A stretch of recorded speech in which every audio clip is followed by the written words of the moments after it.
સેવા કરતી સમયે એટલે જ કહેવાય ને કે સેવા જ્યારે કરતા હોય ને ત્યારે બે પ્રકારના પાઠ આપણે ઠાકોરજી આગળ નથી બોલતા. એક જેમાં વિપ્રયોગનું વર્ણન હોય, વિયોગનું વર્ણન હોય, અને બીજું જેમાં ઉપદેશ હોય. એ પાઠ ઠાકોરજી આગળ નથી કરતા. જેમાં ગુણગાન હોય, સ્તુતિ હોય, લીલાનું વર્ણન હોય, એવા પાઠ કીર્તન આદિ પ્રભુ સન્મુખ થાય છે. અને એટલા માટે અમુક જે ઉપદેશાત્મક પાઠ છે, ચિંતા કાપી નકાર્યા ને ઠાકોરજી કે મને તો નથી થતી પણ તુંય ન કરીશ મારી આગળ, આ ઉપદેશ છે. અને ઉપદેશ ઠાકોરજીને સંભળાવવાના ન હોય, પ્રભુ આગળ તો ગુણગાન કરવાના હોય. અને એટલા માટે આ બે પ્રકારના પાઠ ઠાકોરજીની સન્મુખ આપણે નથી કરતા. તો સેવામાં સંયોગનો આનંદ લઈએ, પણ જ્યારે અનવસર થઈ જાય ત્યારે હૃદયમાં વિપ્રયોગ કરવો. જેમ ગોપીજનો કરતા. ઠાકોરજી જ્યારે પધારે વનમાં, અને અહીંયા બધે જ ગોપીઓ ભેગી થાય, ગોકુલ ભેગી થાય, અને ઠાકોરજી દૂરદર્શન અને દૂર શ્રવણ બે શક્તિ આપીને જાય, અને વનમાં પ્રભુ જે જે લીલા કરતા હોય એનું અવગાહન ગોપીઓ ભેગી મળીને કરે. જેને વેણુ ગીત, યુગલ ગીત આદિ આપણે કહીએ છીએ કે પ્રભુ જ્યારે વનમાં પધારે ત્યારે ગોપીઓ અહીંયા ભેગી મળીને વેણુ ગીત અને યુગલ ગીત ગાય છે. વનમાં પ્રભુ જે જે લીલા કરે છે એનું સ્મરણ કરે છે ગોપીજનો. એમ વૈષ્ણવે પણ સેવામાં હોઈએ ત્યાં સુધી તો આનંદ કરીએ. ઘણી વાર એમ થાય કે બસ મંદિર બંધ તો વૈષ્ણવતા બંધ, મંદિર ખુલ્લું હોય ત્યાં સુધી વૈષ્ણવ ના. મહાપ્રભુ હરિરાયજી આજ્ઞા કરે છે, વૈષ્ણવની સેવા કેવલ પ્રભુની સન્મુખ જ નથી થતી, પણ અનવસરમાં વિપ્રયોગ રૂપે થાય છે. કે બપોરના સમયે બેઠા બેઠા મનમાં ચિંતન થાય કે હમણાં ઠાકોરજી શું કરતા હશે વૃંદાવનમાં, કઈ રીતે ગાયો ચરાવતા હશે, કેવા મનોરથો ગોપીજનો કરતા હશે, એવી લીલાનું ચિંતન કરવું જોઈએ. એમ હરિરાયજી આજ્ઞા કરે. એટલે કે કહેવાનો અર્થ વૈષ્ણવનું મન ઠાકોરજી વગરનું ન રાખવું. કારણ કે જે સમયે તમે ભગવાનને ભૂલો છો એ સમયે કલિયુગનો મનમાં પ્રવેશ થઈ જાય છે. અંધારું શું છે? પ્રકાશનો અભાવ જ અંધકાર છે. અંધકાર કોઈ વસ્તુ નથી. જ્યાં પ્રકાશ નથી અંધકાર છે. એમ જ જ્યાં કૃષ્ણનો અભાવ એ જ કલયુગ છે. જ્યાં ભગવાન નથી ત્યાં કલયુગનો પ્રવેશ થઈ જાય છે. અને એટલા માટે ભગવાન વગરનું ચિત્ત રાખશો તો ગમે તેવા દુર્વિચારો મનમાં પ્રવેશ કરી જશે. અને જ્યારે એ પ્રવેશ કરશે તો જીવનમાં બહિર્મુખતા આવશે. એટલે અનવસર સમયે પણ વૈષ્ણવે પ્રભુની લીલાઓનું ચિંતન કરવું, વિરહ કરવું. અને મૂર્તૌ ભગવતો દૃષ્ટિ ભાવ્યા તત્તસ્ય દર્શનમ. અને મારા ઘરે જે ઠાકોરજી બિરાજે છે એ સાક્ષાત શ્રી કૃષ્ણ છે, એવું ભાવ રાખી અને ઠાકોરજીની સેવામાં બેસવું. જ્યારે પણ ભગવત સેવામાં જાઓ, પુષ્ટિ માર્ગમાં તો એ પણ વિનંતીની ના પાડી છે કે પ્રભુ દર્શન ક્યારે આપશો? તો ઠાકોરજી એમ કે જો આપી રહ્યો છે એ કોણ છે? તમે ઠાકોરજીની આગળ બેસીને એમ કહો કે દર્શન આપજો, એનો અર્થ એ થયો કે તમે એમ માનો છો કે આ ઠાકોરજી નથી, ક્યાંક આકાશમાંથી આવીને દર્શન આપવાના છે. હવે જેની સેવા કરો છો એમાં જ તમને અવિશ્વાસ થશે તો એ સેવા ફલિત કેમ થશે? હરિરાયજી આજ્ઞા કરે છે કે એમને પ્રગટ જાણીને સેવા કરવી. આ બધું બી એટલે જ થાય કે મિશ્રી ધરું, દૂધગર ધરું, અંચકડી ધરું. આપણે પ્રગટ નથી જાણતા એટલે આ બધા ઓપ્શન ગોતીએ છીએ. જે દિવસે પ્રગટતાનો ભાવ આવશે ને કે આ સાક્ષાત પ્રભુ મારા ઘરે બિરાજે છે, સેવા કરનારે આ ત્રણ બાબત હંમેશા યાદ રાખવી. પહેલું, મારા ઘરે બિરાજતા સાક્ષાત ઠાકોરજી છે. કોઈ આકાશમાંથી આવીને કૃપા નથી કરવાનું. મારા પર કૃપા કરશે તો મારા લાલન મારા પર કૃપા કરશે. ક્યારે પણ અપ્રગટતાનો ભાવ આપણા ઠાકોરજીમાં ન લાવવો, આ સેવામાં દોષ છે, આ સેવાનો અપરાધ છે. તમે એને પ્રગટ ન જાણો એ જ સૌથી મોટો અજ્ઞાન છે. પુષ્ટિ માર્ગમાં સૌથી મોટું જ્ઞાન એ છે પ્રગટતાનો ભાવ. આ સાક્ષાત પ્રભુ છે. ફલ ફલિત હોય ફલરૂપ જાણે. એને ફલરૂપ જાણશો તે ફલિત થશે. એટલે સૌથી પહેલી શરત સેવામાં જવાની કે પ્રગટ પ્રભુ છે. પ્રગટતાનો ભાવ. આપણે ત્યાં એવું વાર્તા પ્રસંગ 252 માં આવે છે કે બે પતિ પત્ની હતા. પતિને ઠાકોરજીમાં બહુ ભાવ અને પત્નીને માતાજીમાં બહુ આસક્તિ. બંને પોતપોતાની સેવા કરે. અને પતિ રોજ એક ગુલાબનું ફૂલ લઈને આપે અને પત્નીને કે ઠાકોરજીને ધરજે. હવે પત્નીને ભાવ માતાજીમાં, એટલે ઠાકોરજીને ધરે તો ખરું ગુલાબ, પણ બે રૂના પૂંગળા બનાવી ઠાકોરજીની નાકમાં નાખી દે કે ક્યાંક બધી સુગંધ ન લઈ જાય, નહીં તો પછી માતાજી નહીં સ્વીકાર કરે. આમ કરીને રોજ આવું કરે. એકવાર એને પતિએ જોયું કે આવું કેમ કરે છે, હું ઠાકોરજી માટે લાવું છું અને તું આવા રૂના પૂંગળા ઠાકોરજી નાકમાં કેમ નાખે છે? તારે ધરવું હોય તો પછી ધરજે, પહેલા ઠાકોરજીને ધર. પણ ત્યાં વાર્તા પ્રકાશમાં એવું આવ્યું, તોય એ ઠાકોરજી એ પત્ની ઉપર રાજી થયા. કેમ? કારણ કે પત્નીએ પ્રગટ જાણ્યા કે આ ઠાકોરજી સુગંધ લે છે, એવો પ્રગટતાનો ભાવ એની અંદર હતો. એટલા માટે તોય પ્રભુ પ્રસન્ન થયા. આપણે બધું જ કરીએ છે, પણ આપણને ભરોસો ખરો કે મેં ભોગ ધર્યું એ ઠાકોરજી આરોગે છે, હું જે સેવા કરું છું એ ઠાકોરજી સ્વીકારે છે, એવો દ્રઢ ભરોસો ખરો? નહીં તો ઘણા ગણેશજી જયારે દૂધ પીતા હતા તો ઠાકોરજી ઉપર પણ પ્રયોગ કર્યા હતા. મેં એમને એ જ કીધું કે આજ સુધીની તમારી સેવા નકામી ગઈ, કારણ કે દૂધ પીવડાવી તમે ચેક કર્યું કે પીએ છે કે નહીં, એનો અર્થ એ થયો કે આજ સુધી તમે જે દૂધ ધર્યું તમને ભરોસો જ નહોતો કે ઠાકોરજી આરોગ્ય હતા. નહીં તો આવો પ્રયોગ ઠાકોરજી સાથે તમે ન કરે. આપણા ભક્તિને કારણે જ કેવલ પ્રભુ નથી આરોગતા, પણ ધરતી સમયે જ્યારે મહાપ્રભુજીની કાની આપીએ છે ને, એનાથી બંધાઈને પ્રભુને આરોગવું જ પડે છે. શ્રી વલ્લભની કાની થકી ઠાકોરજી સેવા સ્વીકાર કરે છે. અને એટલા માટે સૌથી પહેલી શરત સેવામાં, મારા ઠાકોરજી સાક્ષાત નંદનંદન છે. હંમેશા આ જાગૃતિ સાથે સેવામાં જજો, પછી મન ક્યાંય નહીં ભટકે. પ્રગટ નથી જાણતા એટલે મન જાય છે બહાર, અને સાક્ષાત જાણશો તો મન ક્યાંય નહીં જાય. બીજી વાત સેવામાં, મારા ઠાકોરજી અતિશય કોમલ છે, તત્સુખનો ભાવ સેવામાં. હું શું કરું કે મારા પ્રભુને આનંદ થાય, મારા પ્રભુને શ્રમ ન પડી જાય. અને એટલા માટે પોઢાવતી વખતે, શૃંગાર કરતી સમયે, સ્નાન કરાવતી સમયે, જગાવતી સમયે, વસ્ત્ર ધરાવતી સમયે, બધી સમયે મનમાં વિવેક રાખો કે મારા પ્રભુને ક્યાંક શ્રમ ન પડે. વસ્ત્ર એવા ધરાવવા, ઘણીવાર જેમ મર્યાદા માર્ગમાં ફ્રોક જેવા વાઘા આવે, આપણે પુષ્ટિ માર્ગમાં નથી ધરતા, કારણ કે કેવલ સારું દેખાય એ સેવા નથી, પણ પ્રભુને સારું લાગે એનું નામ સેવા છે. ખાલી ચળકતું દેખાય એટલે આપણે રાજી થઈ જઈએ, કેવા સરસ ઠાકોરજી લાગે, પણ જેને પહેર્યું છે એને આનંદ આવે છે કે નહીં? તત્સુખનો ભાવ આપણે ત્યાં બહુ મહત્વનો છે. કુમનદાસ માનસિંહની વાર્તામાં આવે છે ને, જ્યારે માનસિંહ મથુરામાં આવ્યા અને બધા મંદિર વાળાઓને ખબર પડી કે રાજા માનસિંહ દર્શન કરવા આવે છે, અને ભર ઉનાળાના દિવસો, અને રાજા દર્શન કરવા આવે છે એમ ખબર પડી એટલે બધા મંદિર વાળાઓએ પોતપોતાના ઠાકોરજીને જરીના વાઘા અને ભારે ભારે શૃંગાર ધરાવી દીધા. અને માનસિંહ જ્યાં જ્યાં દર્શન કરવા જાય એને બેચેની થાય કે જો મને બતાવવા માટે આવા ભર ઉનાળામાં ઠાકોરજીના આવા જરીના વાઘા ધરાય, ક્યાં એને આનંદ ના આવે, મન કચવાય, પ્રસન્ન ન થાય. કોઈએ કહ્યું કે ગિરિરાજજીની ઉપર દેવ દમન શ્રીનાથજી પ્રગટ થયા છે. માનસિંહને થયું કે લાવ દર્શન કરવા જાઉં. અને જ્યાં માનસિંહ દર્શન કરવા ગયા, રાજભોગના કિવાડ ખુલ્યા અને અત્તરનો છંટકાવ થયો છે, ખસના પડદાઓ લાગ્યા છે, ફુવારાઓ ચાલી રહ્યા છે, હલકા વાઘા ને વસ્ત્ર શ્રીનાથજી બાબાએ ધર્યા છે. અને જ્યાં દર્શન કર્યા, મનમાં એવી ટાઢક વળી કે માનસિંહ એટલું બોલ્યા કે બાકી બધે તો પ્રદર્શન છે, દર્શન તો અહીંયા થઈ રહ્યા છે જ્યાં ઠાકોરજીના સુખનો વિચાર થાય છે.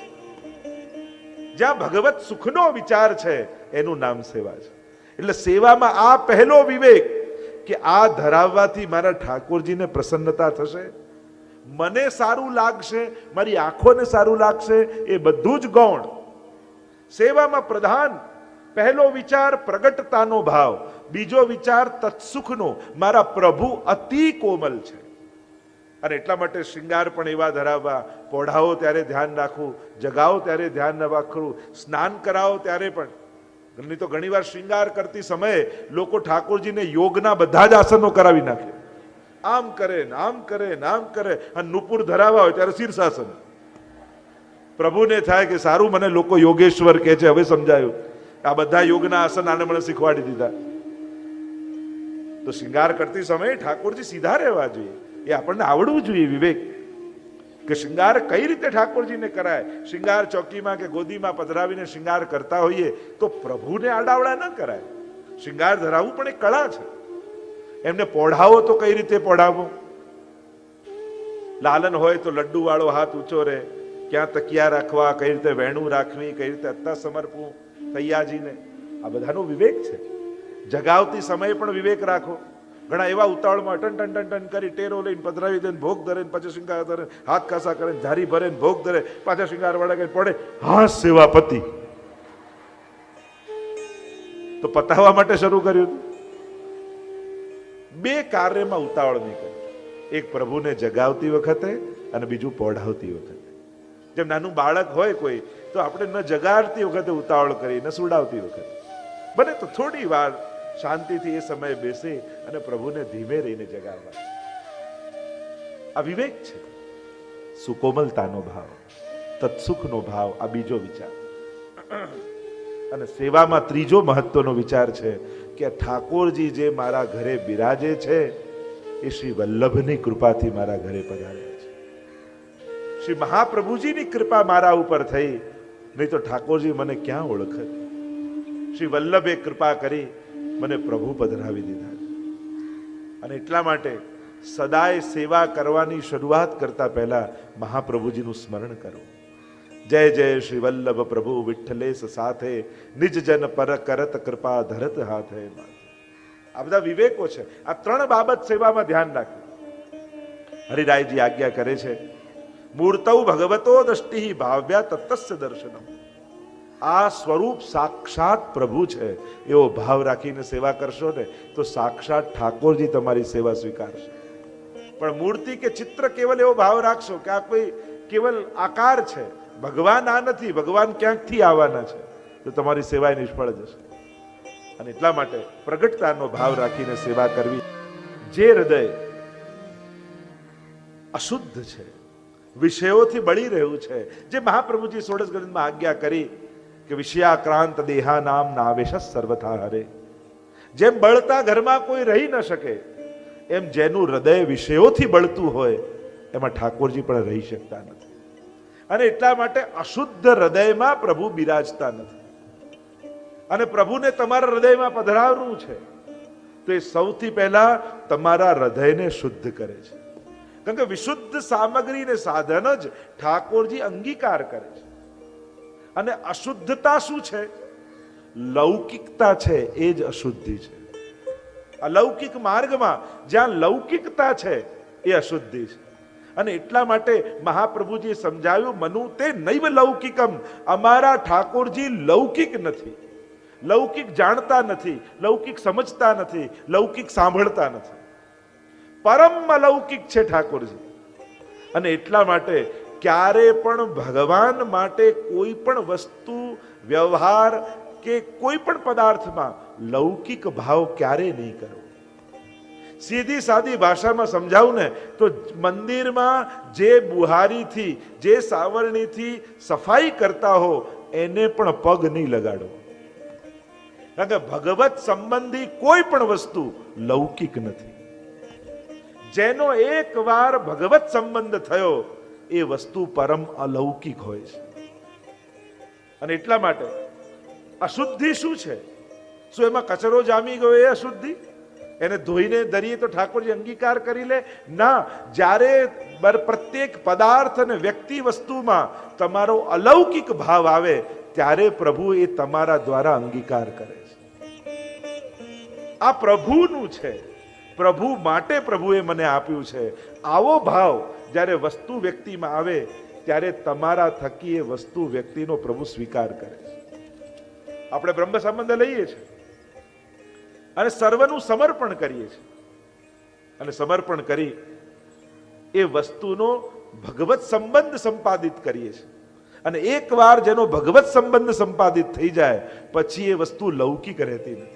તમે જારીથી બજારમાં ખરીદવા જાઓ, સોનીને ત્યાં ઘસીને જુઓ, ઝોંકીને જુઓ, ભાવતાલ કરો, બધુંય કરો, પણ ઘરે લાવો અને નેવરો લપેટીને જારી ભરી ઠાકોરજી આગળ મૂકો, પછી અમનાજીનો ભાવ તમને થઈ જાય. ચલો જારીજી પધરાવો, જારીજી અહીંયા બિરાજમાન કરો, પછી જારીજી જારીજી કરો. તમે કારણ કે એનો ભગવત સંબંધ થયો પછી એમાં યમુનાજી વિરાજમાન થઈ ગયા. તમે એ જ ફૂલ તોડીને ભાવતાલ કરીને બજારમાંથી લાવ્યા, પણ એક વાર માળા બનાવી ઠાકોરજીને ધરી, પછી કો માલાજી પધરાવો, આંખે લગાડો, નાસિકાથી સુગંધ એની લો. માલાજીનો ભાવ આ વ્રજભક્તોનું સ્વરૂપ છે. એટલે કે ભગવત સંબંધી દરેક વસ્તુઓ પરમ અલૌકિક છે, એમાં ક્યારેય પણ લૌકિક ભાવ નહીં રાખવો. ઠાકોરજી સંબંધી જે પણ વસ્તુ હોય, એમના ખીલોના હોય, એમની પીછવાઈ હોય, એમનો ખંડપાટ હોય, એમની જારી બંટા, જે કાંઈ પણ ભગવત સંબંધી વસ્તુ છે, મહાપ્રભુજી અને હરિરાયજી આજ્ઞા કરે છે કે આ બધું પરમ અલૌકિક છે. તો ભગવાન જ્યારે તમારા હૃદયમાં પ્રવેશે છે ત્યારે સૌથી પહેલા તમારા હૃદયમાંથી લૌકિક આવેશ લઈ લે છે. કારણ કે જ્યાં સુધી લૌકિક આવેશ હૃદયમાં છે ત્યાં સુધી ભગવાન પ્રવેશી શકતા નથી. એટલે સૌથી પહેલા હૃદયને શુદ્ધ કરે, અને હૃદયને શુદ્ધ કરવા માટે, અંતઃકરણને પવિત્ર કરવા માટે ભગવાન તમારી લૌકિકતાને હરી લે છે. વસ્તુઓ ત્યાં ને ત્યાં જ રહે, સંસાર ત્યાં ને ત્યાં જ રહે, પણ તમારા વિચારો બદલાવા લાગે. જો પ્રભુએ કૃપા કરીને આ ઘર આપ્યું છે, જો પ્રભુએ કૃપા કરીને આ પરિવાર આપ્યો છે, અને આટલી અનુકૂળતા પ્રભુએ કરી આપી છે, અને હું આ બધું પ્રભુને ન સમર્પું તો પ્રભુનું મેં રાખી લીધું કહેવાય. આ પ્રભુ માટે તો મળ્યું છે, એટલે કે આ બધું મળતું જાય છતાંય ભાવ. કારણ કે સાધારણ વ્યક્તિ અને વૈષ્ણવમાં ફરક એ છે, સાધારણ વ્યક્તિ કોઈ ઉત્તમ વસ્તુ જુએ તો એને ભોગવવાની ઈચ્છા થાય, અને વૈષ્ણવ કોઈ ઉત્તમ વસ્તુ જુએ તો એને ભોગ ધરવાની ઈચ્છા થાય. એને ભોગવવાની ઈચ્છા ન થાય, એને ભોગ ધરવાની ઈચ્છા થાય. અને એટલા માટે જ આપણે જ્યારે કોઈ પણ ઉત્તમ વસ્તુ જોઈએ છે ત્યારે આપણા વૈષ્ણવી સંસ્કારમાં એમ બોલવામાં આવે, જો આ તો પ્રભુને લાયક છે. આપણે સારી વસ્તુ જોઈને શું બોલીએ, આ તો ઠાકોરજીને લાયક છે. વૈષ્ણવને ભોગવવાની ઈચ્છા નથી, ભોગ ધરવાની ઈચ્છા છે. અને એટલા માટે અમારા હરિરાયજી આજ્ઞા કરે છે કે પ્રભુ જીવના હૃદયમાં પહેલા પ્રવેશે એના પહેલા એના અંતઃકરણને વિશુદ્ધ બનાવે છે. કારણ કે પ્રભુ પરમ અલૌકિક છે, અને અલૌકિક હોવાને કારણે એમને લૌકિકતા સમજમાં આવતી નથી. આપણી લૌકિકતા શું છે? અનેક પ્રકારથી આપણે લૌકિક વ્યવહાર ઠાકોરજી જેવો કરવા જઈએ છીએ. પહેલો કયો રીતે વ્યવહાર? જો લો, પ્રભુ માના આટલા પાઠ કર્યા અને આટલી સેવા કરી તોય ઠાકોરજી મારી સાથે આમ કરે. આ લૌકિકતા છે. પ્રભુ વ્યવહારુ નથી, પ્રભુ કૃપાલુ છે. એને તમે લૌકિક વ્યવહારથી ન જોકો. અને ઘણીવાર એવું થાય, આપણને ન થાય ને તો બીજા આવીને આપણી બુદ્ધિ બગાડી જાય. લો, તમે તો આટલી સેવા કરતા તોય તમારી જોડે આમ થયું, એટલે આપણું મન ચકડોળે ચડવા લાગે. લો, તમારી બા તો આટલા પાઠ કરતા અને આટલી સેવા તોય બીમાર પડ્યા. હવે સેવા અને બીમારીને મેળ ક્યાં?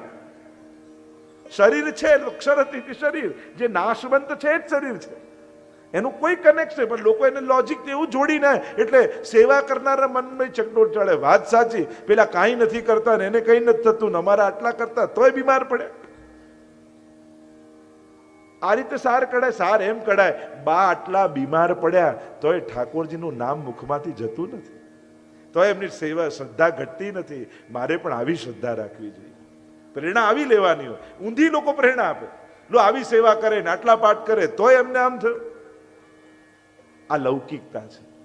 પ્રભુને ક્યારે પણ લૌકિક વ્યવહારિક બુદ્ધિથી પ્રભુના સ્વભાવ, સામર્થ્ય, ક્રિયા આ બધાનું મૂલ્યાંકન ક્યારેય નહીં કરવું. બીજી વાત, પોતાના કરેલી સેવા, પોતાના કરેલા પાઠ, પોતાના કરેલા સત્કર્મો ક્યારેય ઠાકોરજીને ગણાવવા નહીં. હું તો રોજ આટલા પાઠ કરું તોય મને આમ થયું, હું તો આટલી માળા કરું. ઠાકોરજી કે મેં તને કહ્યું તું કર. આ તો જીવનું કર્તવ્ય છે. અને એટલા માટે પોતાના કરેલી સેવા ક્યારે ઠાકોરજીને ગણાવવી નહીં. કારણ કે આપણી સેવા એ આપણો ઠાકોરજી પર ઉપકાર નથી, પણ ઠાકોરજીનો આપણા પર ઉપકાર છે કે એમણે આપણને આ અવસર આપ્યો છે. સેવા એ પ્રભુનો આપણા પર ઉપકાર છે કે આપણને સેવા કરવાની તક આપે છે, મોકો આપે છે, અવસર આપે છે. તમે બધા પર, તમારા બધા પર ઠાકોરજીની કેટલી કૃપા છે કે તમને પરિવારમાં એવા સંજોગો મળ્યા છે કે તમને ભગવત સેવા કરવાનો અવસર મળે છે. બધા સેવામાં ઘરમાં કદાચ ના આવતા હોય તો વાંધો નહીં, પણ તમને સેવા કરવા દે છે ને એ પણ ઠાકોરજીની તમારા પર કૃપા જ જાણવી કે ચલો હું તો સેવા કરું છું, મને સેવામાં લોકો સહાયક છે ને, મને કોઈ વિરોધ નથી કરતું, આ ઠાકોરજીની કૃપા છે મારા પર. તો લૌકિકતા પ્રભુને સ્પર્શતી નથી. જ્યાં સુધી બુદ્ધિમાં લૌકિકતા છે ત્યાં સુધી આ બુદ્ધિ પ્રભુનો અનુભવ નહીં કરી શકે, આ હૃદયમાં પ્રભુ પધારી નહીં શકે. મનુતે નૈવ લૌકિકમ, પ્રભુજી કહે છે. અમારા ઠાકોરજી લૌકિક નથી, લૌકિક વ્યવહાર જાણતા નથી, લૌકિક ગણતરી જાણતા નથી. અને એટલા માટે પ્રભુને પરમ અલૌકિક જાણવા, પ્રભુ સંબંધી પ્રત્યેક વસ્તુને પણ અલૌકિક જાણવી. એમનું ખંડપાટ હોય, એમનું સિંહાસન હોય, એમના ખીલોના હોય, આ બધું અલૌકિક ભાવ, એને અલૌકિક ભાવે જોવા. અમારા દામોદરલાલજી મહારાજશ્રીની પ્રસંગમાં આવે છે, મથુરા બિરાજતા ખંડપાટ પર એક પોપટ હતો, શુક. એનો પગ તૂટી ગયેલો, એટલે પડી જાય. એટલે રોજ આરતી કરવા પધારે એટલે મુખિયાજી કહે કે જયરાજ આનો પગ તૂટી ગયો છે ને પડી જાય છે, અને ઝાડ લગાડીને ઠીક કરાવી લો. ઠીક છે, કરાવી લઈશું. એક દિવસ ગયો, 2 દિવસ ગયો, 3 દિવસ, રોજ મુખિયાજી કે. ત્રીજા દિવસે પાછા આપ સેવામાં પધાર્યા અને ફરી મુખિયાજીએ પોપટ શુક આપ્યું કે આનો પગ તૂટી ગયો છે ને પડી જાય છે, તને ઠીક કરાવી લો. અને ત્યારે આપશ્રીએ હાથમાં લીધો શુક અને આટલું બોલ્યા કે પ્રભુ આ જીવ આપનો છે. અને શુકને કહ્યું કે શુકદેવજી આપની સેવા ઠાકોરજી સુધી પહોંચી ગઈ છે, હવે આપ નિજધામ પધારો. એમ કરીને ચાંદીના શુકને જ્યાં આમ છોડ્યું અને એને પાંખો ફૂટી ગઈ અને ઉડતું ઉડતું લીલામાં પહોંચી ગઈ. અને ત્યારે મુખિયાજીને ખબર પડી કે ભગવત સંબંધી દરેક વસ્તુ પરમ અલૌકિક હોય છે. ક્યારે પણ ભગવત સંબંધી કોઈ પણ વસ્તુમાં લૌકિકતાનો ભાવ નહીં રાખો, એને પરમ અલૌકિક જાણો. એ ભલે ખીલોના હોય, વસ્ત્રો હોય, એટલે તો આપણે ત્યાં વસ્ત્ર સેવા પણ થાય છે. સ્વયં ઠાકોરજી ના બિરાજતા હોય તો પ્રભુની વસ્ત્રજી, કારણ કે એક વાર ભગવત સંબંધ થયો પછી એ વસ્તુ લૌકિક નથી રહેતી. કારણ કે મર્યાદા માર્ગમાં પ્રભુ સ્વીકાર કરે છે અને પુષ્ટિ માર્ગમાં અંગીકાર કરે છે. સ્વીકાર અને અંગીકારમાં ફરક એ, કોઈએ તમને વસ્તુ આપીને તમે હાથમાં લીધી એ સ્વીકાર, પણ અંગીકાર એટલે પ્રભુ એને પોતાના અંગ રૂપ બનાવી લે છે. જેમ કોઈએ પેંડો આપે ને કોઈ હાથમાં લે, હવે હાથમાં લીધો એટલે ગ્રહણ સ્વીકાર કર્યો, પછી બીજા કોઈને પણ આપી દે, એ ક્યાંક મૂકી પણ દે. પણ કોઈએ પેંડો લીધો ને મુખમાં મૂક્યો, અને મુખમાં મૂક્યો એટલે શરીર રૂપ થઈ ગયું, અંગ રૂપ થઈ ગયું. એમ પ્રભુ, જે વસ્તુનો સંબંધ પ્રભુ સાથે થાય એ પ્રત્યેક વસ્તુ પ્રભુ પોતાના રૂપ બનાવી દે છે. અને એટલા માટે પ્રભુના માલાજી હોય, વસ્ત્ર હોય, શૃંગાર હોય, પાદુકાજી હોય, અનેક પ્રકારથી એકવાર ભગવત સંબંધ થયો એટલે ભગવદ રૂપ થઈ જાય છે. શ્રી પ્રભુને પ્યારા શ્રી યમુનાજીના લાડીલા એવા રસિક સત્સંગી વૈષ્ણવોને જે શ્રીના આ વચનામૃત ગમ્યા હોય તો આ વિડીયોને લાઈક કરજો, શેર કરજો અને કમેન્ટ બોક્સમાં જય શ્રી કૃષ્ણ જરૂર લખજો. અને અમારી ચેનલ શ્રી વલ્લભને સબસ્ક્રાઇબ કરવાનું ભૂલશો નહીં. સર્વે વહાલા વૈષ્ણવોને ભાવથી જય શ્રી કૃષ્ણ.